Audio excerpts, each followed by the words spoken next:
And just like that, the plot thickens. Who will own Mortal Kombat? The saga continues. Hey, what's up, guys? It's Dynasty and kind of crazy, but it's been 3 weeks since we last discussed the potential sellout merger of WB Discovery. Our last update was pretty much the quote that we got from PlayStation Sony, where they essentially came out and said for the time being, they're not really too interested in expanding, or at least not owning every single thing that WB Discovery has to offer. They're not trying to own the rights of like WB TV shows from like the 50s or, the sound stages in LA. In the future, though, if they start kind of, selling IPs off one by one, then they'll be listening. But for now, that's kind of Sony's stance on everything, and it's been pretty quiet. I guess you could say maybe at this point 2 weeks ago, maybe like a week and a half ago, the beginning of the month, November, really, there was rumblings and rumors that Saudi Arabia would be interested in buying WB. Now, since that rumor first popped off, we got some more clarification, and now it's starting to seem that Saudi won't directly own WB, but they'll be backing the purchase of WB. And as for who would be buying, Comcast, Universal. Yeah, I've got a lot of thoughts. Personally, I think this is a very interesting situation because obviously Saudi's got endless money. And as of yesterday, there's literally articles being written saying that they're a signature away from this deal being done, with Comcast, Universal being the actual buyers, but they're going to be using the Saudi money to make this deal happen. So that's on the agenda for today. Very soon, seems like we could be hearing the news. WB in some capacity merging with Universal, being bought out by Universal. We'll have to see what happens. If you guys are excited to hear about this, it does take you a second. If you can, please drop a like on the video, because without you, these MK videos don't happen. And with that said, let's kick things off to how this all started earlier in the month. Massive shout out to DCU Hype Guy for essentially giving us the spark notes of the whole situation. Says, there's a strong rumor going around that Saudi Arabia's PIF, aka the Public Investment Fund, submitted a $70 billion bid for WB Discovery, and that WB Discovery held a high-level board meeting to seriously consider the offer. PIF has already heavily invested in gaming, aka through Activision, EA, Take-Two, and Nintendo. PIF apparently promised $5 billion in new content investment for streaming and film over 3 years. They'd keep the WB studio lot intact in Burbank and commit to preserving legacy brands. They'd spin off Discovery Networks or merge them with NBC Group. There's a rumored creative trust board with American producers and international investors to maintain editorial independence. Now, again, this was earlier in the month. From there, a little over a week after that gets reported, this pops off right here from Puck News. Says Saudi Arabia's PIF is working on a bid with Comcast to buy WB Discovery. And that's when things started to really make sense, in my opinion. And from there, that's where we got to see articles from like the New York Post breaking down how this is all going down. It's super crazy. Same day, we have this tweet from Captain Mahando saying, for context, the PIF isn't actually going to buy WB. Universal's CEO was talking with them on being Universal's financial backer for buying WB. For example, when buying Fox, Disney had Citibank and JP Morgan Chase as their backers. Yeah, Comcast, Universal, owning WB. Again, starting to seem more and more likely. Now, the actual article from the New York Post right here says Comcast CEO Brian Roberts travels to Saudi Arabia as he explores bid for WB Discovery. Now, the actual article has a lot of key information. It says right here, while abroad, the executive met with the reps for the Middle Eastern country's deep-pocketed PIF.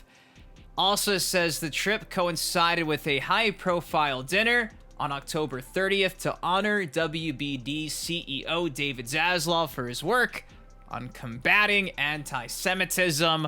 Goes on to also say, while in Saudi Arabia, he met with 2 PIF officials. Though the contents of that meeting are not known, 2 sources told Puck. The executive also attended an annual gathering for financial big shots alongside many other American CEOs, organized by the Saudi Crown Prince. To close this off, it says, with Goldman Sachs and Morgan Stanley advising on a potential Comcast bid for WB Discovery, Roberts met with Zaslav last week.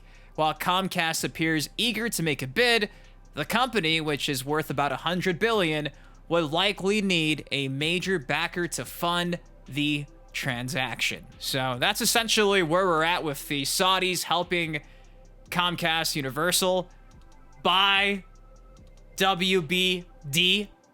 Keep in mind, the Ellison family apparently is still trying to buy WB Discovery Paramount. So things just continue to get crazier and crazier. Apparently, David Zaslav was wanting this. He wants to sell to the highest bidder. And I mean, you got Paramount there. You got, again, Universal backed by the Saudis and their PIF, which, again, endless money. This is gonna get bought out soon, guys. I know it doesn't seem likely or real until it actually happens, but trust, it's starting to seem real. Now, how do I feel about this? I mean, it's interesting. It's not really shocking. Kind of just zeroing in on, for instance, SNK. SNK is owned by the PIF. Because of that, we got Fatal Fury for the first time in like 20 years. And though the game isn't necessarily, at this point, the most popular fighting game on the planet, it's a great game.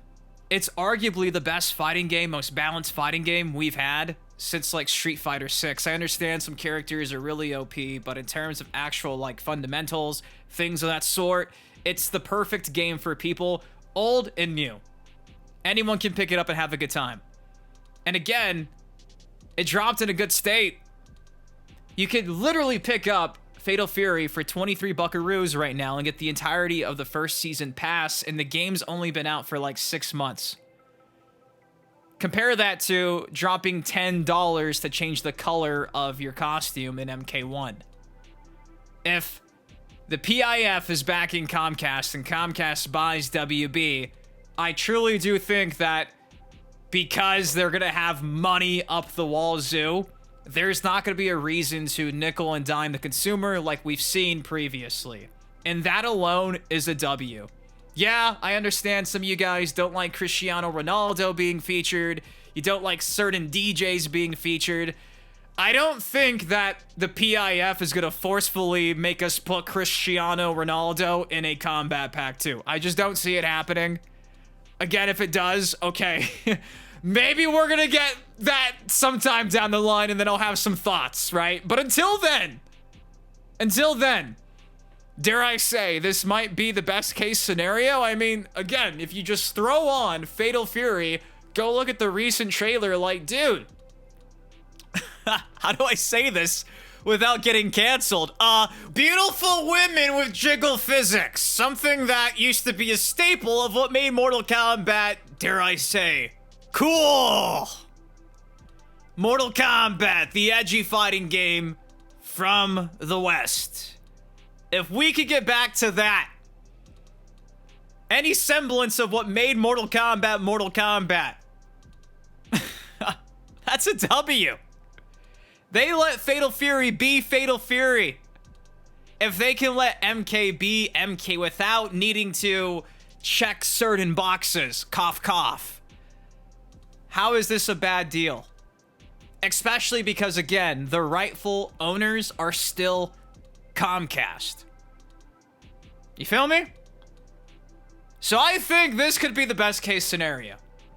Again, if it happens and shit hits the fan and Cristiano Ronaldo is in the Combat Pack 2, Combat Pack 3, somebody gets unmasked and it's Cristiano, like, how is that any different than what we saw recently with, like, Megan Fox's Natara? There's always going to be some type of marketing ploy from whoever owns this IP. I wish there wasn't, but that's just kind of how things are in today's day and age. Recently, somebody said that Call of Duty really is just a skin shop and a game second. And that's pretty much how it is for things even like Fortnite. It's just kind of how all these companies make their money. So, yeah, that would kind of be unfortunate because you guys know, ideally, make Mortal Kombat a game with Mortal Kombat characters, keep the guests out, but we've already had DJ Dimitri Vegas. We had a DJ in Mortal Kombat before SNK ever put one in Fatal Fury, you know what I mean? Like, we've already gone down that road and no one liked it. Do you guys remember that? And the funny thing was, if you used the skin, it was giving you copyright strikes. I literally had to tag Tyler Lansdowne about it to get it fixed. Because if you were using the skin, your channel could get deleted. So trust, we've already had some dark times with shit like that. I don't think the PIF would be much worse. If anything, like I said, I think because the financial backing's there, the quality will improve. They'll have more time to cook. So guys, that's all I got for y'all today. Again, with all these updates, I feel like we're nearing closer than we actually realize. But until then, nothing's official. Take this for what you will. Obviously, I want to hear your thoughts on this down below. Who do you want to buy WB Discovery? Who do you think's going to end up buying WB Discovery? If you enjoyed, drop a like on the video. Subscribe for some more MK content like this on the channel. Till next time, been your host, Ben Dynasty. You guys please take care, stay safe. I love ya. Thank you for watching, and I'll see you in the next video.